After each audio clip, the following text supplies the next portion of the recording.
A'udzu billahi minasyaitonir rajim. Bismillahirrahmanirrahim. Assalamualaikum warahmatullahi wabarakatuh.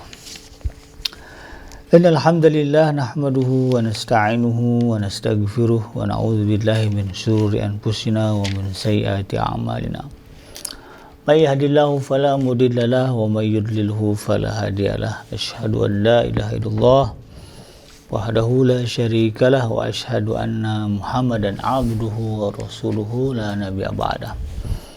Allahumma salli wa sallim ala hadzal nabiyil karim wa ala alihi wa ashabihi wa man tabi'ahum bi ihsanin ila yaumiddin. Wa qala Allah ta'ala fi kitabihil karim, ya ayyuhallazina amanu taqullaha haqqa tuqatih wa la tamutunna illa wa antum muslimun. Ya al-haq adkhilna mudkhala sidikin wa akhrijna mukhraja sidikin waj'alna min ladunka sultanan nasyira. Ja'al haqq wa zahaqal batil innal batila kana zahuqa. Ya ghafur rabbana inna amanna faghfir lana dzunubana wa qina adzabannar. Amma ba'd. Alhamdulillah, segala puji adalah milik Allah, Tuhan semesta alam yang telah menciptakan kita. Kembali kita berjumpa di channel iDream TV dalam program Tadabbur Al-Quran, di mana insya Allah kita akan belajar bagaimana cara kita di dalam memahami Al-Quran, sehingga Al-Quran ini menjadi hidayah, menjadi petunjuk bagi kita di dalam menjalani kehidupan. Tidak lupa kita baca salat dan salam Allahumma salli ala Sayyidina Muhammad wa ala ali Sayyidina Muhammad. Assalamualaikum ayuhan Nabi wa rahmatullahi wabarakatuh. Semoga salawat dan salam yang kita baca diterima oleh Allah dan dilimpah curahkan kepada para nabi dan para rasul, wabil khusus ya Rasulullah Muhammad sallallahu alaihi wasallam. Dan semoga kita termasuk ke dalam kelompok orang yang akan berbahagia ketika berjumpa dengan Allah nanti di yaumul mahsyar, dijauhkan dari siksa api neraka, dimasukkan ke dalam surganya dan dipertemukan dengan Rasulullah Muhammad sallallahu alaihi wasallam, insyaallah, amin ya rabbal alamin. Sahabat iDream yang dirahmati Allah dimanapun Anda berada, di dalam kesempatan kali ini kembali kita melanjutkan kajian kita di surah Al-Baqarah, dan kita akan beranjak di ayat yang ke-232. Ayat ini masih membahas tentang pernikahan, ya, bab perceraian. Jadi masih nyambung dengan beberapa ayat sebelumnya. Dalam ayat ini Allah Subhanahu wa taala berfirman, a'udzu billahi minasyaitonir rajim. Wa idza talaqtumun nisa fabalagna ajalahunna fala ta'duluhunna ay yankihna azwajahunna idza taradaw bainahum bil ma'ruf. Dzalika yu'adzuna bihi man kana minkum yu'minuna billahi wal yawmil akhir. Dzalikum azkal lakum wa athhar. Wallahu ya'lamu wa antum la ta'lamun. Wa idza talaqtumun nisa, apabila seorang suami, ya, atau kamu, ya, para suami telah menceraikan para istri, fabalagna ajalahunna, lalu kemudian sudah sampai atau habis, ya, masa iddahnya, fala ta'duluhunna ay yankihna azwajahunna idza taradaw bainahum bil ma'ruf. Maka janganlah, ya, para suami itu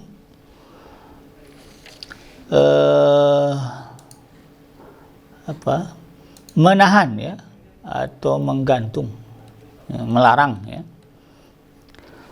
Fala ta'duluhunna ay yankihna, janganlah mereka si para suami ini, ya, menghalangi para istri yang sudah habis masa iddahnya itu, ya, menikah dengan calon suaminya, ya, apabila telah terdapat kerelaan di antara mereka dengan cara yang patut, ya. Idza taradaw bainahum bil ma'ruf, apabila telah ada kesepakatan di antara mereka dengan cara yang patut atau yang ma'ruf. Dzalika yu'adzuna bihi man kana minkum. Maka yang demikian itu, kata Allah Subhanahu wa taala, ya, yang dinasihatkan kepada orang-orang di antara kamu yang beriman kepada Allah dan hari akhir. Dzalikum azka lakum wa athhar. Yang demikian itu azka lakum wa athhar. Lebih bersih ya bagi jiwamu dan lebih suci bagi kehormatanmu. Wallahu ya'lamu wa antum la ta'lamun. Dan Allah mengetahui sedangkan kamu tidak mengetahui.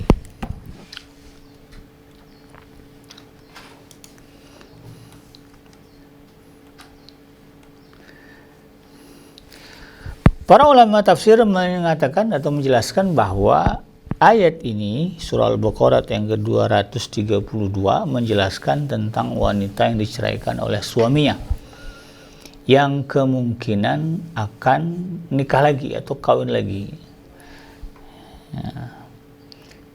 Dan kemungkinannya bisa jadi dia kawin lagi dengan mantan suaminya atau dia akan nikah lagi dengan laki-laki lain. Nah, di dalam menanggapi ayat ini, para ulama fikih berselisih tentang siapa yang dimaksud di dalam ayat ini. Terutama pada kalimat wala ta'duluhunna. Ya. Janganlah kamu halang-halangi mereka. Yang jadi pertanyaan ini wala ta'duluhunna ini ditujukan kepada mantan suami atau kepada wali. Ya, wali nikahnya. Nah, dalam hal ini Imam Syafi'i berpendapat bahwa larangan yang dimaksud dalam kalimat fala ta'duluhunna ya, janganlah kamu menghalang-halangi si perempuan ini menikah ya, dengan calon suaminya, itu ditujukan kepada wali ya. Nah, berdasarkan hadis yang diriwayatkan hal ini dipegang atau dinyatakan oleh Imam Syafi'i karena berdasarkan kepada hadis yang diriwayatkan oleh Imam Bukhari tentang seorang sahabat ya yang bernama Qasim Ma'qil bin Yasir. Disebutkan bahwa Ma'qil mempunyai seorang saudara perempuan yang dinikahi oleh Abi Baddah. Kemudian diceraikan oleh Abi Baddah atau suaminya ini. Nah, setelah idahnya habis, ya, Abi Badah merasa menyesal dan ingin kembali kepada istrinya itu. Tetapi Ma'qil, ya, kakaknya, saudaranya, ya, si mantan istrinya ini, ya, mantan Abi Badah ini, yang statusnya adalah wali, ya, wali nikahnya, tidak mau atau tidak menyetujui, sehingga kemudian peristiwa ini diketahui oleh Rasulullah SAW, lalu kemudian Allah menurunkan ayat ini, ya, fala ta'duluhunna. Nah, maka kata Imam Syafi'i jelas ya bahwa larangan ini ditujukan kepada wali. Nah, seandainya larangan dalam ayat ini tidak ditujukan kepada wali, kata Imam Syafi'i ya, tentulah perempuan itu dapat menikah sendiri dan tidak perlu tertunda oleh sikap Ma'qil ya, sebagai walinya. Ya, artinya kalau ayat ini ditujukan tidak ditujukan kepada wali gitu ya, maka tentu ya nggak masalah gitu kan. Bagi perempuan ya, dia bisa lanjut aja gitu kan. Nah, tapi kan ditujukan kepada wali. Nah, wali dalam hal pernikahan kan salah satu syarat nikah kan wali ya. Kalau walinya nggak mau misalnya, dia nggak mau, saya nggak mau jadi wali kamu. Nah, perempuan bingung nih. Ya, nanti nyari wali hakim bilang kamu kan masih punya wali. Nah, jadi urusannya ribet, ya panjang. Walaupun ada sebagian ulama mengatakan wali itu hanya bagi gadis, ya, kalau udah janda itu nggak perlu wali lagi. Itu kan salah satu pendapat itu.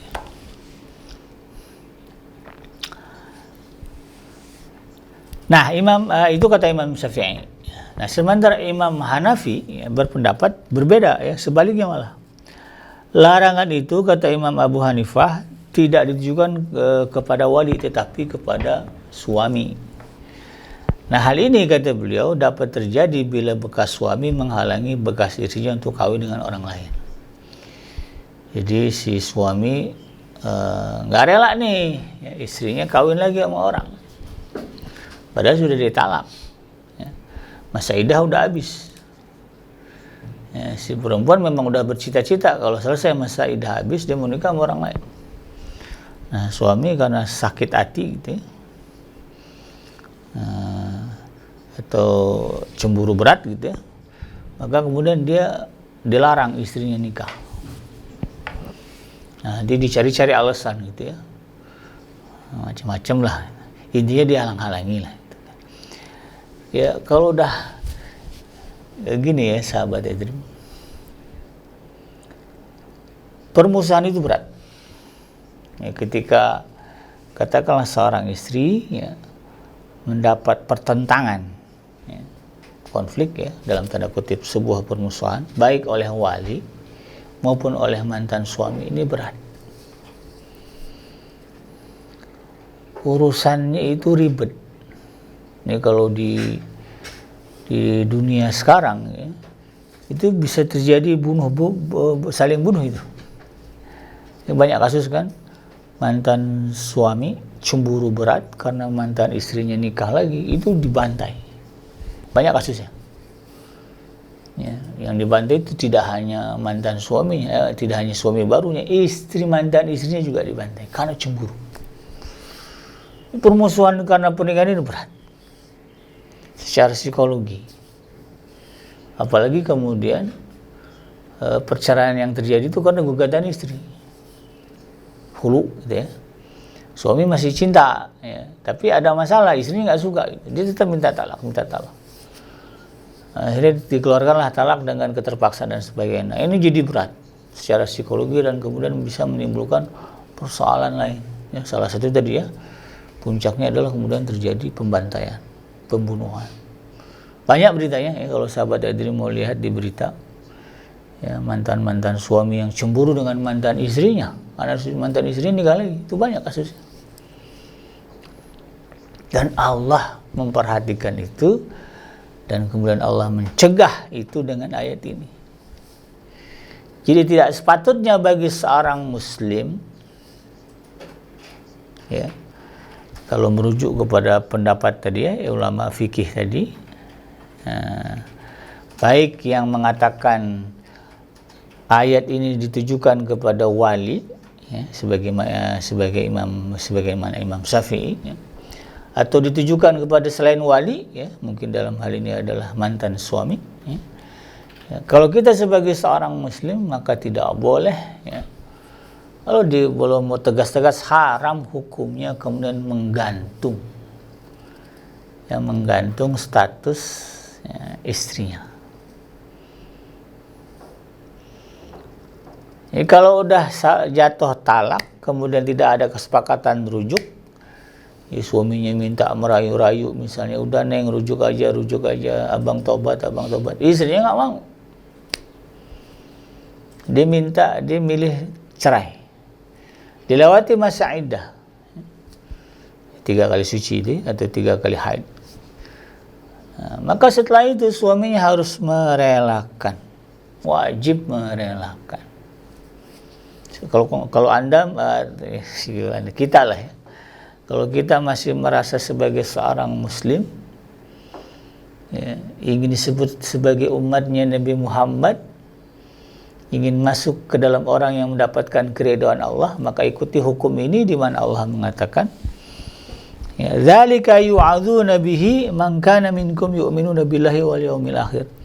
Yang demikian itu adalah nasihat yang Allah berikan kepada kalian, bagi kalian yang beriman kepada Allah dan hari akhir. Jadi ini ya, dalam situasi itu ya, mungkin ada kasus-kasus ya, seorang muslim tadi dia dihadapkan kasus itu, dia terpaksa menceraikan istrinya ya, baik karena gugatan atau karena kekhilafan dia, kesalahan dia, tapi cintanya masih besar kepada mantan istrinya, atau di posisi wali misalnya ya, ada masalah dengan mantan iparnya gitu kan, dia tidak suka dengan mantan iparnya, lalu kemudian adiknya ini atau kakaknya ini ya, yang di bawah ini tetap memaksa, udah saya merujuk aja, kasihan anak-anak dan sebagainya.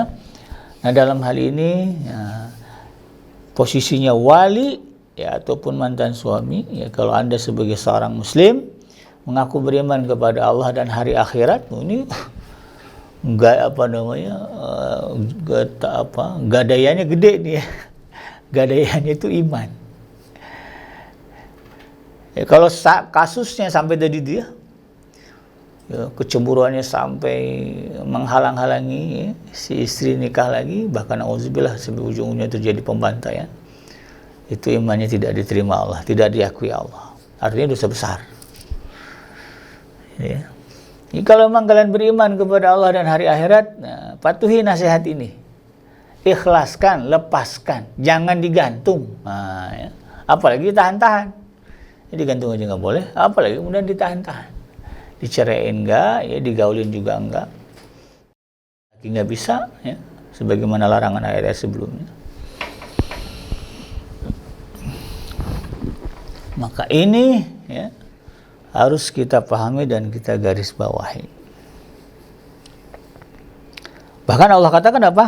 Zalikum azkalakum wa athhar. Yang demikian itu kalau sampai kita ridho, ikhlas, ngelepas ya wali orang apa wanita yang di bawah perwalian kita ya, atau mantan istri gitu ya, untuk kemudian ya menikah ya, atau menikahi laki-laki yang memang dia cintai, maka kata Allah zalikum azkalakum wa athhar, yang demikian itu lebih suci ya bagi jiwa kalian ya, dan lebih yang demikian itu lebih suci bagi jiwa kalian dan lebih bersih ya bagi kehormatan kalian. Jadi itu mencegah jiwa kita cacat, kesucian jiwa kita cacat. Karena orang muslim kan diharamkan Allah berbuat zalim ya. Kezaliman itu sekecil apapun diharamkan Allah bagi seorang muslim, dan itu bisa mengotori jiwa. Salah satu bentuk kezaliman adalah ya, kezaliman seorang suami kepada mantan istrinya, atau kezaliman mereka yang menjadi wali ya bagi wanita yang ingin menikah. Jadi satu itu kan abangnya ya, atau walinya nggak mau nikah ini ya, karena ada personal gitu ya, dendam lah, marah lah, apa sok macam-macam lah, alasan banyak ya. Kalau di daerah itu banyak itu kasus-kasus begitu. Nah, yang demikian itu Allah larang, Allah haramkan. Dan sekali lagi sahabat iDream, ini menegaskan betapa Allah ya berpihak kepada kaum wanita, bahwa Allah yang memberikan rahmat yang luas bagi kaum wanita. Ya, simpelnya Allah ingin kaum muslimah itu bahagia. Ini kalau udah begini nih kita nggak cinta juga sama Tuhan nih, wah ya bebel luar biasa. Sedemikian besar cintanya Allah kepada kaum wanita, rahmatnya Allah, sayangnya Allah kepada kaum wanita, kepada wanita muslimah. Allah sampai buat aturan, hei para suami, hei para wali, ya, janganlah kalian melarang-larang, menahan-nahan ya, seorang wanita muslimah yang sudah siap nikah ya, dan diketahui itu semuanya baik ya, ujung-ujungnya insya Allah gitu. Jangan dihalang-halangi. Dia mau buka lembaran baru setelah perceraiannya, jangan dihalang-halangi. Ya, betapa besarnya cinta Allah kepada kaum wanita. Ini ibrah ya bagi kita, Pak Anda ya, para muslimah ya. Berbesar hatilah ya betapa Allah dalam urusan perceraian memihak kepada kaum wanita. Karena posisi kaum wanita itu rentan ya. Bahkan dianggap lemah karena superioritasnya para kaum lelaki gitu ya. Tapi Allah kemudian menunjukkan hal ini. Jadi ibaratnya ini, kalau kalian ya tidak membiarkan mereka bahagia dengan cara yang diridhoi Allah, maka kalian itu iman ini tidak diakui. Kalian itu mengabaikan iman kepada aku dan iman kepada hari kehidupan nanti. Nah, ya. Dan kalimat minkum yu'minuna billahi wal yaumil akhir, ada kalimat bagi kalian yang beriman kepada dan hari akhir. Kan ada kalimat beriman kepada hari akhir. Allah ingin mengingatkan, kalau kalian melanggar itu nanti akan memberatkan urusan kalian di akhirat. Karena di akhirat itu segala bentuk kezaliman yang pernah kita lakukan di alam dunia akan dibalas, akan dihisab. Semua yang akan dibalas Allah. Setiap manusia akan berdiri di hadapan Allah, dan segala bentuk kezaliman yang luput dari taubat dan ampunan Allah ketika di dunia. Di dunianya nggak pernah minta ampun gitu ya, merasa bersih aja gitu ya. Di hadapan Allah nanti dibuka itu semuanya. One by one, berkasnya dibuka, file-file dibuka, kasus lamanya dibuka. Dan kalau ada kezaliman tadi ya yang belum ditebus ya dengan minta ampun atau ditebus dengan islah ya, itu nanti Allah akan panggil semua yang berperkara. Istri yang dianggap lemah di dunia, yang sering diperlakukan secara tidak adil, dia akan bangkit di akhirat. Ketemu sama dia mantan suami, ya Allah dulu di dunia saya harus merana sengsara ya, ngemis-ngemis sana kemari. Ya, karena suami saya ini menggantung status pernikahan saya mau nikah sama orang nggak boleh ya, dicari-cari alasan, saya jadi bingung gitu. Akhirnya saya hidup terlunta-lunta. Saya minta keadilan ya Allah. Ya. Maka pada hari itu keadilan ditegakkan. Apa yang akan terjadi? Ya, setiap kezaliman itu akan dibayar dengan pahala. Ya, kalau kita berbuat zalim kepada orang, ya, maka kezaliman itu akan dibayar, ya, akan kita bayar dengan pahala kita. Kita punya pahala, ya, itu dipakai untuk bayar tuh. Semua kezaliman yang kita lakukan dipakai untuk bayar. Habis ke pahala kita, kezalimannya masih ada, ya, berkas perkara kezalimannya masih ada. Maka kemudian yang terjadi adalah dosa orang yang dizalimi dipindahkan kepada orang yang menzalimi. Dalam surah Abasa kan dikatakan ya, fa idza ja'atis sakhah, pada hari kiamat, ketika hari kiamat itu terjadi ya, dibangkitkanlah semua manusia. Fa idza ja'atis sakhah ya, yauma yafirul mar'u min akhihi, maka hari itu ya, ada orang-orang yang lari dari saudaranya. Yauma yafirul mar'u min akhihi wa sahibatihi wa banihi. Dia lari dari istrinya dan juga anak-anaknya. Yauma yafirul mar'u min akhihi wa ummihi wa abihi. Pada hari itu orang lari dari saudaranya, lari dari ibu dan bapaknya, lari dari istri dan anak-anaknya. Ya wa ummihi wa bi wa sahibatihi wa bani. Kenapa dia melarikan diri? Kenapa dia enggak mau ketemu? Alasannya adalah karena dia berbuat zalim. Ya, zalim ketika di dunia. Ya Allah katakan, ini ada kaitannya dengan keimanan kita kepada kehidupan akhirat nanti. Kalau kita melanggar itu, artinya kita nggak meyakini itu terjadi. Kita merasa aman-aman aja di akhirat. Salah kata Allah. Nah, ini yang kemudian kita harus pahami. Semoga ya kita diberikan kebahagiaan di dalam rumah tangga, kelanggengan yang didasari oleh keridhaan Allah di dalam rumah tangga kita. Dan in case ya, kalau terjadi gonjang-ganjing ujung-ujungnya perceraian, maka patuhilah ya hukum yang telah ditetapkan oleh Allah Subhanahu wa taala. Jauhkan diri Anda, diri kita dari praktek-praktek kezaliman ya, kepada mantan istri ya, kepada para wanita yang kemudian menjadi perwalian di dalam kekeluargaan kita, di dalam pernikahan. Demikian sahabat Dream, yang benar datangnya dari Allah, yang salah semata-mata lahir dari kealfaan dan keilapan saya pribadi. Saya bikin pamit undur. Hasbiyallahu la ilaha illa huwa alaihi tawakkaltu wa huwa rabbul arsyil azim. Subhanaka Allahumma rabbana wa bihamdika asyhadu an la ilaha illa anta astaghfiruka wa atubu ilaik. Walhamdulillahi rabbil alamin. Wassalamu alaikum warahmatullahi wabarakatuh.